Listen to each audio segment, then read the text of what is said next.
Good morning बच्चों। आज 11वीं के अर्थशास्त्र में हम देखेंगे स्वतंत्रता के पूर्व जो भारत की स्थिति थी उसके बारे में। तो हम ये देखेंगे, पहला देखेंगे कृषि की दशा कैसी थी, और दूसरा देखते हैं औद्योगिक क्षेत्र कैसे था, विदेशी व्यापार कैसे थी, जनांकी स्थिति कैसे थी। आगे और है, पहले हम देख लेते हैं कृषि की दशा कैसे थी। तो उस समय जब देश हमारा आजाद हुआ था उस समय की स्थिति बहुत गरीबी की स्थिति थी। हमारा देश बहुत ज्यादा ही गरीब था। तो गरीबी के कारण भी, और जो हम सामंतवादी स्थिति देखे हैं, सामंतवादी जो शासन था उस समय कृषि की स्थिति पूरे जमींदारों के हाथ में था। जो कृषक होते थे वो कृषि का जो अधिकार था वो उस पर नहीं होता था, वो लगान देता था, उसमें उत्पादन करता था। उत्पादन करने के बाद 3 हिस्सा वो लगान के रूप में देता था। तो हम देखते हैं उस समय कृषि की दशा कैसे थी।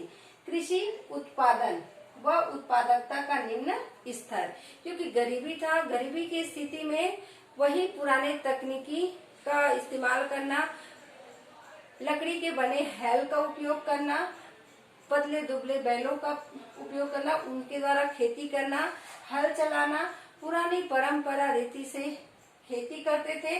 तो इसमें उत्पादन दर उतना नहीं होता था, उत्पादन दर जो है बहुत निम्न होता था, स्तर उठा ही नहीं, क्योंकि बहुत अकाल भी पड़ जाता था, उसके कारण भी उत्पादन नहीं होता था।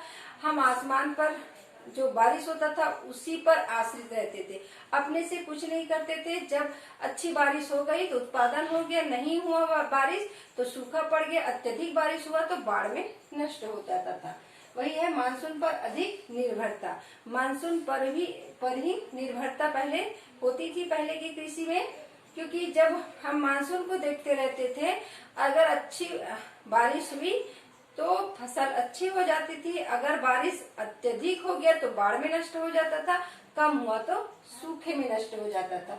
तो उस समय की खेती जो है मानसून पर निर्भर होता था। अब क्या है, हम बोर से भी पानी ये कर सकते हैं और नहर के द्वारा भी पानी की पूर्ति कर सकते हैं। तो अभी की स्थिति में हमारे यहाँ खेती में अकाल नहीं होता था, नहीं होता है।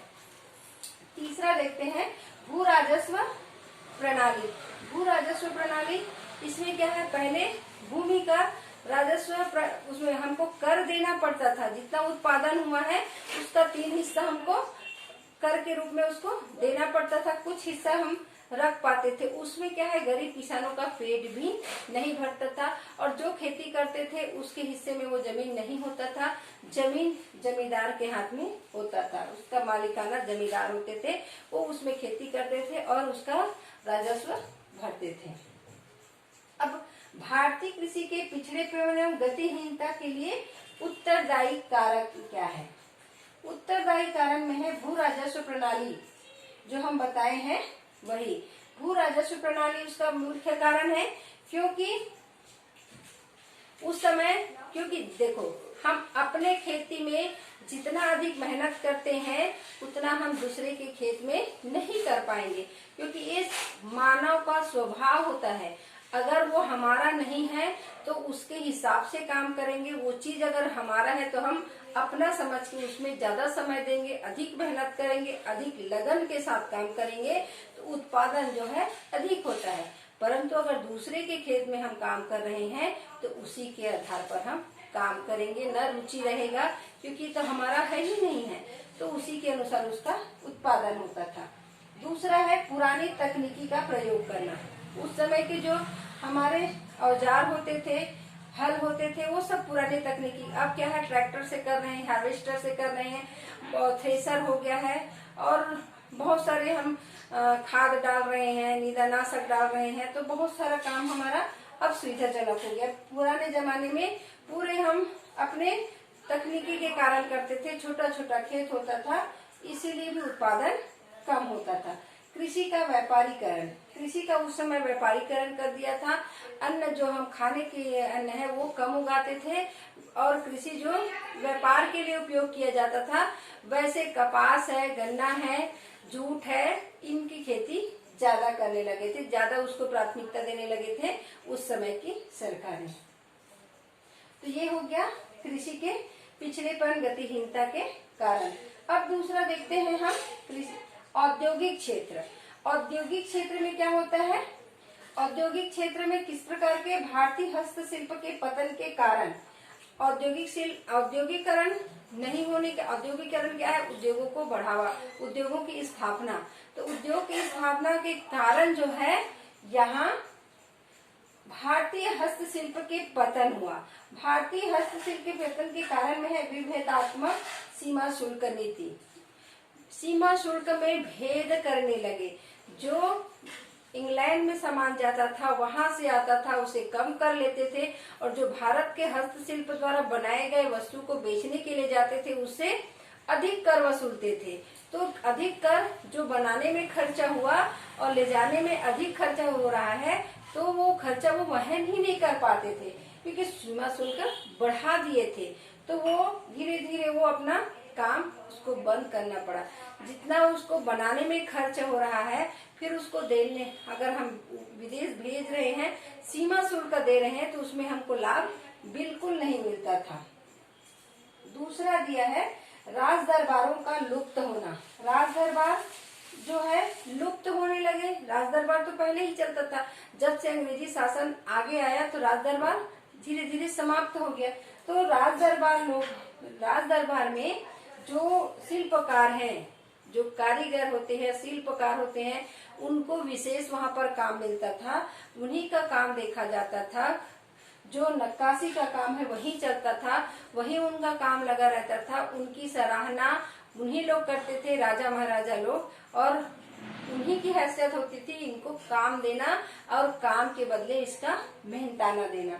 तो धीरे धीरे तो लुप्त हो गया। तो और उस उतने कीमत वाले काम को कोई करा नहीं सकते थे, तो उनका काम धीरे धीरे समाप्त होने लगा। प्रतियोगिता, धीरे धीरे प्रतियोगिता बढ़ने लगी। जो सामान इंग्लैंड से बन के आता था और जो हमारे देश में बनता था, हमारे देश में बनाने वाले जो कारीगर हैं अपने हाथों से बनाते थे या उद्योग में भी बनाते थे, तो मशीन का और सभी का खर्चा इतना बढ़ जाता था कि वो सामान जो है बनाने में इतना खर्चा हो जाता था कि उसकी कीमत ज्यादा होता था। और वही सामान जब इंग्लैंड से बन के यहाँ आता था, तो वो सस्ते कीमत में यहाँ पर क्वालिटी अच्छी होती थी और कीमत उसकी सस्ती होती थी, तो लोग उसी को खरीदते थे। प्रतियोगिता में वही जीतते थे, क्योंकि वो सस्ता भी होता था, क्वालिटी भी अच्छी होती थी।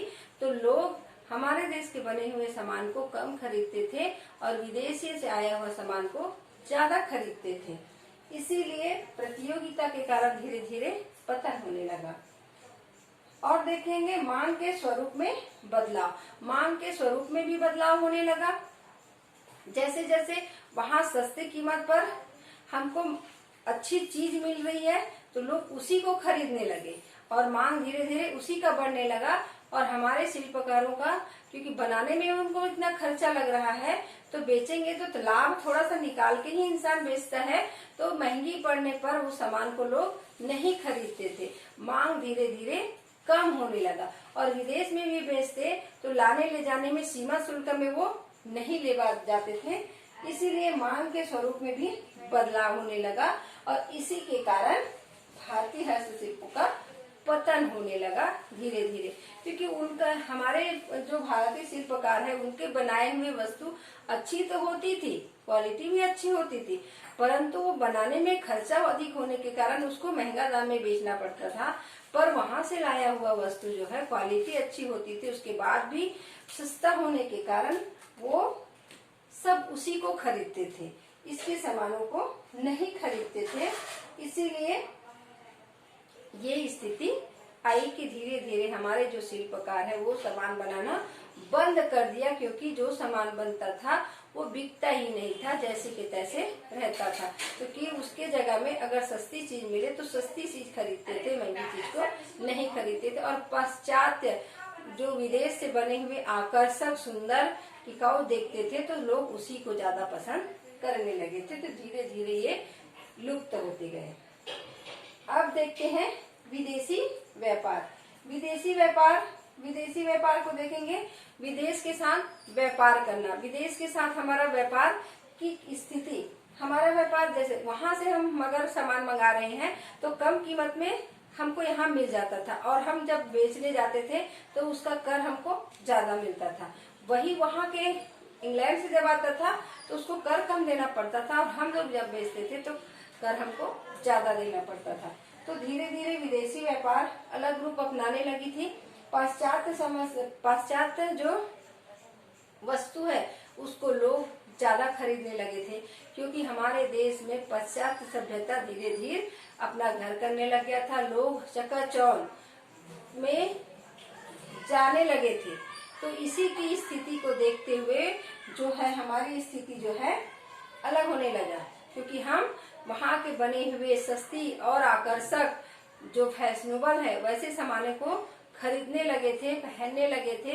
तो हमारे देश में बना हुआ सामान और हम पाश्चात्य के तौर आगे बढ़ते जा रहे थे, तो हमारा जो व्यापारिक है वो धीरे धीरे कम होने लगा था।